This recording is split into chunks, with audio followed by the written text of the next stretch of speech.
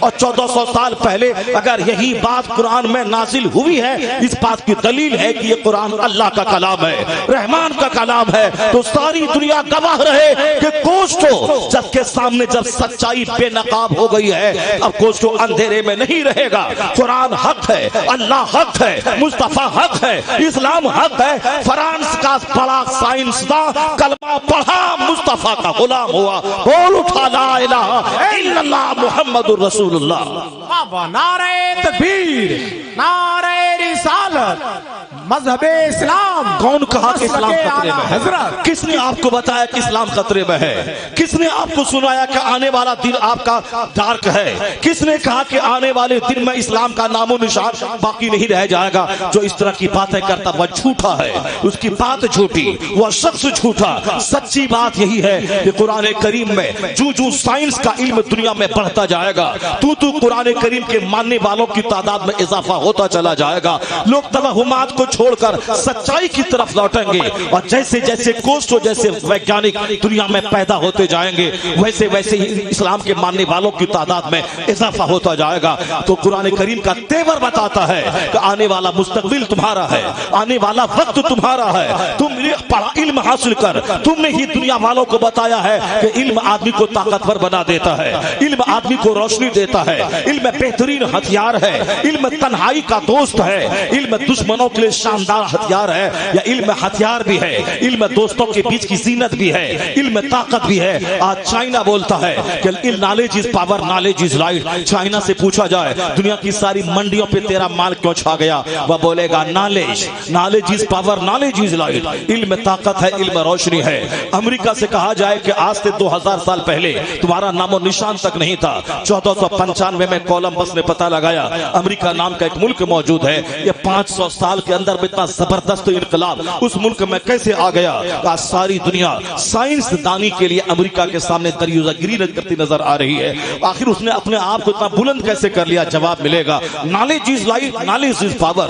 شکشا شکتی کا نام ہے، شکشا پرکاش کا نام ہے۔ ہندوستان میں آج سے 1000 سال پہلے کی جہالت کا یہ عالم تھا کہ اگر کوئی پتنی مر جائے تو پتی مر جائے اسی کی چتا پہ جلا کے پتنی کو مار دیا جاتا تھا۔ وہ ایک بھی انجینئرنگ کالج نہیں تھا، میڈیکل کالج نہیں تھا، کوئی یونیورسٹی نہیں تھی۔ ایک یونیورسٹی تھی نالندہ یونیورسٹی، وہ یونیورسٹی بھی صرف ایک دھارمک شکشا کی یونیورسٹی تھی جہاں وگیان نام کی کوئی چیز نہیں تھی۔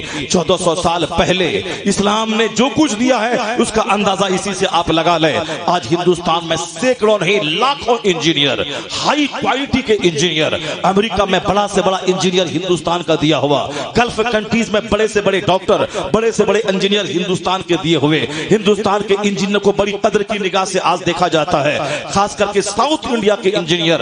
ہم لوگ نارتھ میں آتے ہیں، اتر پردیش، بہار اور بنگال کے لوگ، ہمارے یہاں کے بچے وہاں پڑھنے جاتے ہیں۔ ہمارے یہاں اسکول کھولنا چاہیے، ہمارے یہاں مدرسوں میں اسکول کی شکشا ہونی چاہیے، ہمارے یہاں اسکول میں مدرسوں کی شکشا ہونی چاہیے۔ جو بچے اسکول میں پڑھتے ہیں اسے نہانے کا سلیقہ نہیں ہے، اسے قرآن پڑھنا نہیں آتا ہے، اسے سبحان ربی الاعلیٰ کہنا نہیں آتا ہے، اسے ہاتھ نماز میں کیسے باندھیں یہ نہیں آتا ہے، تو ہمارا 98% بچہ مسلمان کا جو اسکول کالج میں پڑھتا ہے اس کے تعلق سے کوئی نیتا نہیں بولتا ہے۔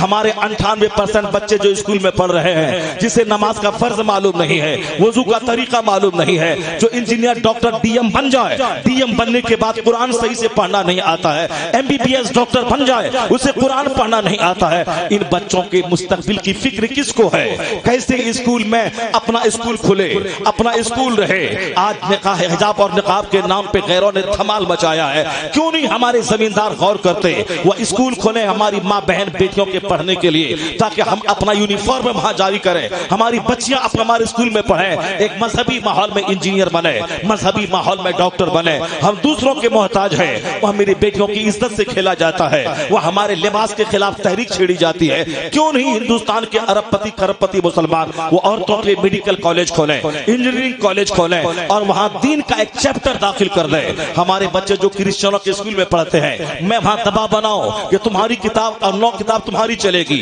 اور 1 کتاب اسلامک چلاؤ، تاکہ میرے بچے ڈاکٹر بننے کے بعد کافر نہ بن جائے، میرے بچے مسلمان بن کے رہیں۔ اسلام ان کی کوئی کسی کو فکر نہیں ہے، اور سب کو فکر ہے مدرسے کے بچوں کی۔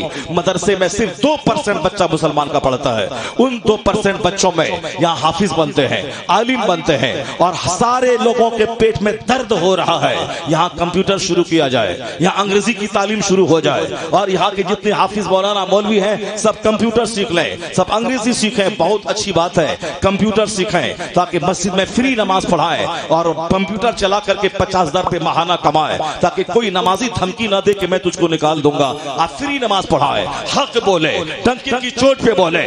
متولی اگر شرابی ہے اس کے خلاف خطاب کرے، سیکریٹری اگر مسجد کا غلط استعمال کر رہا ہے مسجد کی پراپرٹی کا، اب اس کے خلاف بولے۔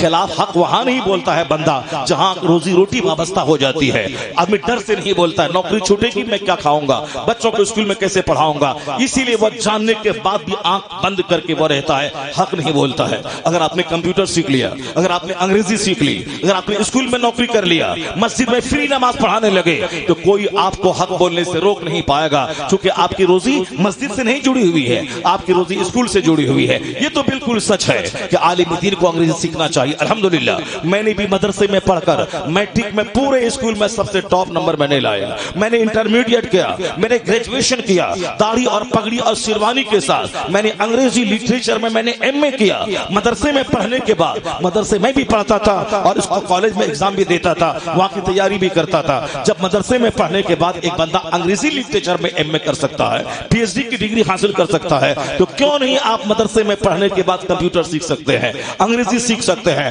انگریزی زبان آئے تو ٹرانسلیٹر بن کر، انگریزی زبان میں کئی سیلس مین بن کر آپ 5 گھنٹے ٹائم دیں، وہاں سے پیسے کمائیں، مسجد میں رہیں، وہاں سے بھی تنخواہ آپ لے لیں، دونوں مل کے 50,000 روپے آسانی سے کما سکتے ہیں۔ لیکن ہمارے مولوی بھائی بھی وہ ایک تو محنت نہیں کرتے، اگر امامت مل گئی تو بس اسی پہ صرف کھانا اور سونا ہے، اور کوئی دوسرا اسٹرگل جدوجہد نہیں کر رہا ہے۔ علم تو مرتے دم تک حاصل کرنا چاہیے، علم تو ماں کی گود سے لے کے قبر کی گود تک پڑھنا چاہیے۔ یہی فرق ہے امریکی اور ہندوستانی قوم میں۔ امریکہ کا 80 سال کا بوڑھا بھی بغیر کتاب پڑھے نہیں سوتا ہے، اور ہمارے لوگ پڑھنے لکھنے کے بعد بھی بغیر کتاب کے موبائل چلانے سے فرصت نہیں ہے، روزانہ پڑھتے رہیں، علم حاصل کرتے رہیں۔ علم ایک طاقت ہے، علم ایک نور ہے، آدمی کو طاقتور علم بناتا ہے۔ تو مدرسے میں ہمارے لوگ پڑھائیں یہ الگ میٹر ہے، مگر جہاں تک روزی روٹی کا سوال ہے الحمدللہ انگریز انجینئر اور ڈاکٹر سے اچھا یہ کھاتے ہیں، انجینئر ڈاکٹر سے اچھا یہ رہتے ہیں، ان کے بارے میں زیادہ چنتا مت کریں۔ اللہ رب العزت نے ان سے دین کا کام لیا ہے تو اللہ نے ان کی روزی میں برکتیں عطا کر دی ہیں، ان کے 10,000 میں وہ برکتیں ہیں، ان کا چہرہ گلاب کی طرح کھلا رہتا ہے، ان کے کمرے میں داخل ہے کہیں کستوری ہے، کہیں مشک ہے، چاروں طرف کتابیں ہیں، ہر طرف ایک گلاب کی طرح مہک آتی ہے۔ جب جمعہ کے دن ہاتھ میں عصا لے کر سر پہ امامہ باندھ کر مسجد میں خطاب کرتے ہیں، ایسا لگتا ہے جیسے کوئی بادشاہ ہے جو قوم کو خطاب کر رہا ہے، جیسے کوئی کمانڈر ان چیف ہے جو اپنی رعایا کو للکار رہا ہے۔ اس وقت بیرسٹر نیچے ہوتے ہیں، لائر نیچے ہوتے ہیں، اور منبر پر ایک غریب عالم دین ہوتا ہے جو ساری قوم کو للکارتا ہے۔ تو اس کی زندگی عام لوگوں سے زیادہ اچھے سے گزر رہی ہے، ان کے بارے میں زیادہ فکر مت کریں۔ ہماری قوم انہیں تنخواہ بھی دیتی ہے، شاندار کھانا داماد کی طرح روزانہ کھلاتی ہے، یہ آرام سے کھاتے پیتے ہیں۔ ایک بھی مولوی نہیں ملے گا جو بھوکا مر گیا۔ وہ واٹس ایپ کی باتیں الگ ہوتی ہیں اور حقیقت کی دنیا کی باتیں الگ ہوتی ہیں۔ مولوی چندہ کے بارے میں کبھی احتجاج نہیں کرتا، جو اسے مل رہا ہے صبر اور قناعت نے اس کو بادشاہ بنا دیا ہے، یہ تو آرام سے رہتے ہیں۔ چلو دنیا نہیں ملی، کم سے کم جنت تو ہاتھ میں ہے۔ نماز پنجگانہ با جماعت یہ مسجد میں پڑھ رہے ہیں، مرتے دم تک پڑھتے رہتے ہیں، یہ سب سے بڑی عبادت ہے۔ نماز چھوڑ کے 50 کروڑ کمانا ایک طرف، نماز کے ساتھ 50,000 کمانا ایک طرف، یہ نماز کے ساتھ مسجدوں سے وابستہ رہ کے دنیا نہیں ملی مگر جنت تو ان کے ہاتھ میں ہے۔ اگر دنیا مل بھی گئی، سونے کا مکان مل بھی گیا، پھر بھی تو چھوڑ کے جانا ہے۔ اس کے بارے میں زیادہ چنتا مت کرے، چنتا اس کے بارے میں کرے جہاں 98% بچے ہمارے اسکول میں پڑھتے ہیں، جن بچوں کو وضو کا طریقہ نہیں آتا، جن بچوں کو التحیات اور درود پڑھنا نہیں آتا، جن بچوں کو درود ابراہیمی نہیں آتا، جن بچوں کو سورہ فاتحہ پڑھنا نہیں آتا، ان 98% بچوں کے بارے میں تحریک کوئی نہیں اٹھاتا۔ یہ تحریک اسی اسٹیج سے جاتا ہے کہ مدرسے میں انگریزی کمپیوٹر نافذ ہو۔ اس سے زیادہ ضرورت ہے کہ اسکول میں اسلامیات کا چیپٹر داخل ہونا چاہیے تاکہ ہمارے بچے جہنم جانے سے بچ جائے، انجینئر بن کے کافر نہ ہو جائے، ڈاکٹر بن کے کافر نہ ہو جائے، ہماری بیٹیاں ڈاکٹر بننے کے بعد کافروں کے ساتھ نہ چلی جائیں۔ کل کی ایک خطرناک نیوز آئی ہے، ایک مولوی کی بیوی ایک کافر کے ساتھ شادی رچا لی۔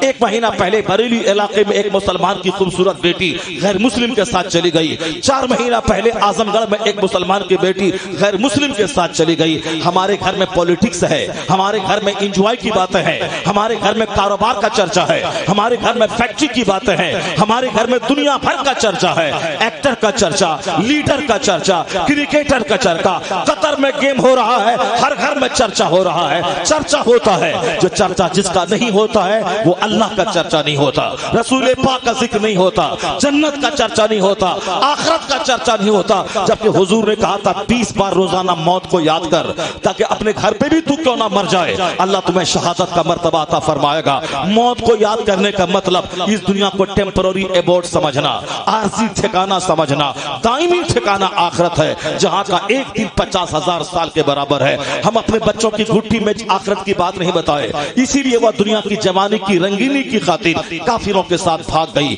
اس کا ذمہ دار وہ باپ ہے جس نے اپنی بیٹی کو 10th کا دروازہ دکھلایا، 11th کا دروازہ دکھلایا، گریجویشن کا دروازہ دکھلایا، مگر دین کا دروازہ نہیں دکھلایا، قرآن حدیث کا دروازہ نہیں دکھلایا، اسے جنت اور آخرت کی بات نہیں بتائی۔ آج اگر وہ لڑکی اجڑ گئی 100% قصور اس باپ کا ہے جس نے اپنی بیٹی کی تربیت کرنے میں ناکام رہا۔ دوسروں کے سامنے دین کی باتیں ہیں، اپنی بیوی کو کبھی فون سے دین نہیں سکھلانا، اللہ کا ڈر نہیں داخل کرنا، اپنے گھر میں بال بچوں کے ساتھ رہ کر کبھی وہاں اپنے نیک لوگوں کا چرچا نہیں کرنا۔ اب اگر بچے اجڑ جائیں، پیر صاحب ہیں دوسروں کے نذرانے پہ پل رہے ہیں، بیٹا داڑھی مونڈ کر انجینئر بن رہا ہے، صاحب پینٹ شرٹ پہن کے کھڑے کھڑے پیشاب کر رہا ہے، وہ صاحب کافروں کی بولی بول رہا ہے، دن رات کمپیوٹر پہ گندی فلموں میں لگا ہوا ہے۔ آپ نے دوسروں کو سمجھایا، دوسروں کو پیری مریدی کے نام پہ پیسے آپ نے کلیکشن کیا، اپنے بیٹوں کو 1 گھنٹہ بیٹھا کے کبھی آپ نہیں سمجھایا۔ اپنے بیٹوں کو ٹائم دینا ہوگا، اپنی بیوی کو ٹائم دینا ہوگا، فون سے بات کرنا ہوگا اپنے بال بچوں کو۔ وہ تو ہمارے مرشد برحق تاج الشریعہ تھے، امریکہ میں بھی رہتے تھے، وہاں سے اپنے گھر والوں سے فون سے رابطے میں نماز پڑھی کہ نہیں پڑھی، فجر کے لیے گھر میں سارے لوگ اٹھے کہ نہیں اٹھے، بہار کے دیہات میں رہتے تھے، وہاں سے تربیت کرتے تھے۔ نتیجے میں ریزلٹ یہ نکلا کہ آج وہ جانے کے بعد لوگ کہتے تھے بریلی میں کیا بچا، بریلی میں کیا رہا، وہاں تو چادر بیچنے والا، اب وہاں تو پھول بیچنے والا اجمیر کے مجاور کی طرف پیدا ہوگا۔ اور الحمدللہ نہیں دیکھا لوگوں نے، اعلیٰ حضرت جاتے جاتے مفتی اعظم ہند کو اپنی یادگار چھوڑ کے گئے، مفتی اعظم ہند جاتے جاتے اپنا جانشین حضور تاج الشریعہ کو چھوڑ کے گئے، تاج الشریعہ جاتے جاتے اپنا نائب، اپنا جانشین حضور قائد ملت عزت رضا کو چھوڑ کے دنیا سے چلے گئے۔ آج جب وہ ختم بخاری کرواتے ہیں، آج جب وہ خطاب کرتے ہیں، آج جب وہ دینی محفلوں میں علماء کا کلاس لیتے ہیں تو ایسا لگتا ہے کہ جو شیر کا بچہ شیر ہوتا ہے، لوگ درسگاہوں میں 25 سال پڑھنے کے بعد اتنا کچھ نہیں سیکھ سکتے جتنا تاج الشریعہ نے 2-4 سال اپنے ساتھ رکھ کر آنکھوں سے آنکھیں ملا کر اپنے بیٹے کے سینے کو علم کے آماجگاہ بنا دیا۔ نعرہ تکبیر، نعرہ رسالت، چادریں وہاں بیچی جاتی ہیں، چادریں وہاں بیچی جاتی ہیں جہاں علم نہیں ہوتا، پھول وہاں بیچا جاتا جہاں علم نہیں ہوتا، لیکن جہاں علم ہوتا وہاں چادر نہیں بیچی جاتی ہے، وہاں پھول نہیں بیچا جاتا ہے۔ علم کا جادو سب کے سر چڑھ کے بولتا ہے۔ آج کی تاریخ میں بریلی شریف کی دھمک جو ساری دنیا میں ہے وہ علم کی وجہ سے ہے، وہ تقوی کی وجہ سے ہے، وہ عشق رسالت کی وجہ سے ہے۔ اجمیر کا مجاہل مجاور وہ پھول بیچ کے چاہتا ہے کہ احمد رضا سے مقابلہ کر لے، وہ چاہتا ہے کہ پھول اور چادر بیچ کر وہ عزت ہم حاصل کر لیں۔ غریب نواز بڑے ہیں لیکن وہاں کا مجاور بڑا نہیں ہے، جو نمازیں چھوڑتا ہے، جو رمضان کے دن میں روزہ نہیں رکھتا ہے، جو شراب پیتا ہے، وہ مجاور کی وجہ سے اجمیر نہیں جاتے۔ ہم تو غریب نواز کی وجہ سے اجمیر معلیٰ جاتے ہیں، ان شرابیوں کی وجہ سے نہیں جاتے جو رمضان کی دن میں چرس اور افیم کھاتا پیتا ہو۔ یہ چلا ہے رضا سے آنکھ ملانے۔ اعلیٰ حضرت نے جو اسلام جو مسلمانوں کی رہنمائی کی ہے، جو 1000 کتابیں لکھ کر جو دین پہ ہونے والے حملوں کا جواب دیا ہے، آج اسی کا اثر ہے کہ جو دین کا کام کرے گا وہ رہے احمد رضا نام کا پٹھان، اللہ اسے سوداگران سے اٹھا کے پوری دنیا میں جو عزتوں سے نوازا ہے اس کا حال اسی سے پتہ لگا لیں۔ امریکہ میں رضا کے نام پہ مدرسوں کا نام، امریکہ میں لاکھوں ہزاروں آدمی کے نام کے ساتھ لفظ رضا، ہندوستان میں کروڑوں آدمی اپنے نام کے ساتھ لفظ رضا لگائے ہوا ہے، سمر رضا، احسن رضا، اختر رضا، اقبال رضا، ناصر رضا۔ رضا اکیلا تھا مگر جب انہوں نے دین کے حملوں کا جواب دیا ہے، 1000 کتابیں لکھ کر دشمنوں کے تابوت میں آخری کیل ٹھوک دی ہے، مسلمانوں کے ایمان کی حفاظت کی ہے، تو احمد رضا کا چرچا آج نام کے ساتھ، مسجدوں کا نام رضا جامع مسجد، مدرسوں کا نام مدرسہ رضویہ، خانقاہ کا نام خانقاہ رضویہ، ہندوستان سے باہر امریکہ کی یونیورسٹی میں رضا پہ ریسرچ، آکسفورڈ میں رضا پہ ریسرچ، برکلی میں رضا پہ ریسرچ، کیمبرج میں رضا پہ ریسرچ، ہندوستان میں 1 درجن سے زیادہ یونیورسٹیوں میں ان پہ تھیسس لکھ کر ڈاکٹر کی ڈگری حاصل کی جا رہی ہے۔ ایسا ماحول لگ رہا ہے کہ وادی رضا کی کوہ ہمالا رضا کا ہے، اسم تو دیکھیے وہ علاقہ رضا کا ہے۔ جن لوگوں نے دشمنی کی اعلیٰ حضرت سے ان کا چراغ بجھ گیا، جن لوگوں نے دشمنی کی ان کا چراغ بجھ گیا، ان کی عزت ختم ہو گئی، وہ ہمارے سر پہ بیٹھتے تھے وہ ہمارے پاؤں کی ٹھوکروں میں رہنے لگے۔ بریلی میرا مرکز ہے، وہاں کے فتوے کی دھمک، وہاں کی تحقیق کی دھمک اس طرح ہے کہ کوئی فتویٰ عالمگیر نہیں ہوتا جب تک کہ بریلی شریف کی مہر نہیں لگ جائے۔ یہ دھمک ہے، بریلی شریف نے دین کی خدمت کی ہے، اس لیے اللہ نے اسے عزتوں سے نوازا ہے۔ جن لوگوں نے ان سے دشمنی کی ان کا چراغ گل ہو گیا، ان کی خانقاہوں کی عظمت مٹ گئی، ان کا نام و نشان مٹ گیا۔ جو نذرانے لے گا، اسی روم میں رہے گا، کھائے گا تو اونچا کرے گا، جس کے منہ میں زبان نہ ہو، جس کے ہاتھ میں قلم نہ ہو، وہ کیا تجوید شریعہ سے مقابلہ کر پائے گا؟ جنہوں نے درس بخاری دے کی خدمت کی، جنہوں نے 100 کی قریب کتابیں لکھ کر دن کی خدمت کی، جنہوں نے اپنے دور کی فتنوں کا کرارا جواب دیا، خطاب کے ذریعہ، مریدوں کے ذریعہ، تصنیف کے ذریعہ، جو مسلک کے حق کی حفاظت کی ہے، اس کا مقابلہ یہ پھول بیچنے والا کیا کر پائے گا؟ ہر سارے دشمن رضا کے وہ جل کر راکھ ہو گئے، نام و نشان مٹ گیا، لیکن جو رضا سے وابستہ ہوا وہ نیک نام ہو گیا۔ چلنے ان سے جتنے لوگ چلے سب کا چراغ بجھ گیا، سب کا چراغ گل ہو گیا، سب کی مٹی پلید ہو گئی، سب کی عزت مٹی میں مل گئی، سب ان سے چلنے والوں کے گل ہو گئے چراغ۔ احمد رضا کی شمع فروزہ ہے آج بھی، اسی کا دبدبہ ہر طرف ہے۔ علم کی وجہ سے کمزور طاقتور ہو جاتا ہے، علم کی وجہ سے دلوں پہ حکومت کی جاتی ہے، علم کی وجہ سے آج آدمی نیک نام ہو جاتا ہے۔ اعلیٰ حضرت کو ان کے علم نے آج 100 سال ہو گئے ان کے وصال کے، اس کے باوجود ان کے علم نے ان کو زندہ رکھا ہے، ان کے تقوی نے ان کو زندہ رکھا ہے۔ ہندوستان میں الگ الگ فیملیز کے لوگ رہتے ہیں، کوئی پولیٹکس کے لیے مشہور ہیں، کوئی بزنس کے لیے مشہور ہیں، مگر رضا کی فیملی عشق رسالت کے لیے مشہور ہے، رضا کی فیملی عشق رسالت کے لیے مشہور ہے۔ جو رضا سے دور ہوا ممکن ہے کہ وہ رافضیت سے قریب ہو جائے، ممکن ہے کہ خارجیت سے قریب ہو جائے، مگر جو رضا سے زیادہ اٹیچ رہا، ان کی کتاب پڑھتا رہا، ان کا نام لیتا رہا، ان کو اپنا رہنما سمجھتا رہا، ان کو دولت تو نہیں ملے گی دنیا کی، البتہ سب سے بڑی دولت جو ایمان کی دولت ہے وہ دولت اس کے ساتھ رہے گی۔ اور اگر یہ دولت رہی تو اس سے بڑا دھنوان کوئی نہیں ہے، اس سے بڑا مالدار کوئی نہیں ہے۔ مراد آباد کے غریب مسلمانوں، تم پیتل کی فیکٹری میں کام کر کے 10,000 روپے ماہانہ کماتے ہو، کبھی مت سمجھنا کہ میں غریب ہوں۔ نماز پنجگانہ پابندی سے پڑھتے رہنا، روزانہ اپنے گھر میں 10 منٹ کے لیے صحیح قرآن پاک کی تلاوت کرتے رہنا، عالموں سے سچی محبت کرنا اور مدرسوں سے آنا جانا برقرار رکھنا، مصطفیٰ کے مہمانوں کی خدمت کرنا، عالموں سے سچی دوستی کرنا، اپنا ایمان بچانا، تو سب سے بڑا دھنوان ہوگا۔